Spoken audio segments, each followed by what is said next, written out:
Parliament 4వ దశ ఎన్నికలకు సర్వం సిద్ధమైంది. కాసేపట్లో పోలింగ్ ప్రారంభం కానుంది.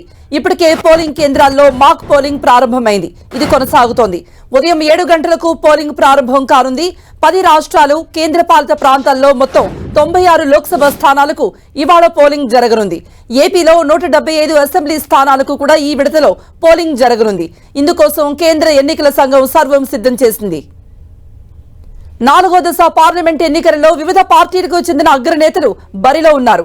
సమాజ్వాదీ పార్టీ చీఫ్ అఖిలేష్ యాదవ్, కేంద్ర మంత్రి గిరిరాజ్ సింగ్, తృణమూల్ కాంగ్రెస్ నాయకురాలు మహువా మొయిత్రా, ఎంఐఎం అధినేత అసదుద్దీన్ ఓవైసీలు ఈ దశలో తమ అదృష్టాన్ని పరీక్షించుకుంటున్నారు.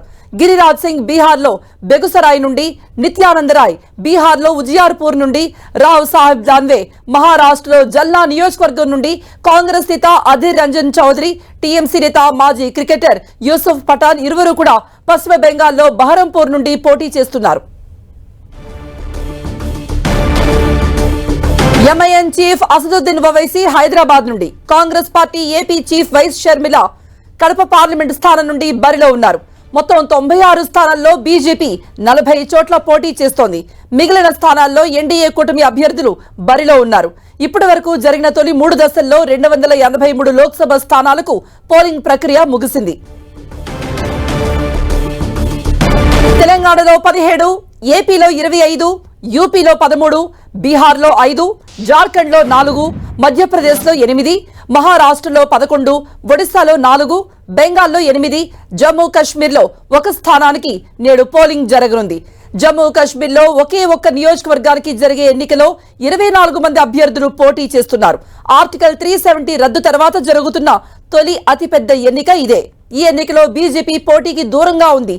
ఒడిశా శాసనసభకు సంబంధించి 28 స్థానాలకు కూడా 4వ దశలోనే పోలింగ్ జరగనుంది.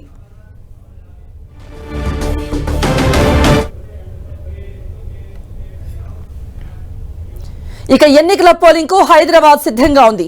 ఓటింగ్ కోసం అధికారులు అన్ని ఏర్పాట్లు పూర్తి చేశారు. ఓటు హక్కు వినియోగించుకునేందుకు సిటిజన్స్ పోలింగ్ సెంటర్లకు తరలి రావాలంటూ విజ్ఞప్తి చేస్తున్నారు. మరి కాసేపట్లో పోలింగ్ ప్రారంభం కాబోతోంది. ఇప్పటికే పోలింగ్ కేంద్రాల్లో మాక్ పోలింగ్ కూడా కొనసాగుతోంది. హైదరాబాద్ జిల్లా పరిధిలో కంటోన్మెంట్ నియోజకవర్గం బైపోల్, హైదరాబాద్, సికింద్రాబాద్ పార్లమెంట్ నియోజకవర్గాలకు ఎన్నికలు జరగనున్నాయి. ఇందుకోసం మొత్తం 3,986 పోలింగ్ కేంద్రాల్ని సిద్ధం చేసుంచారు. వాటిలో 45,70,138 మంది తమ ఓటు హక్కును వినియోగించుకోబోతున్నారు.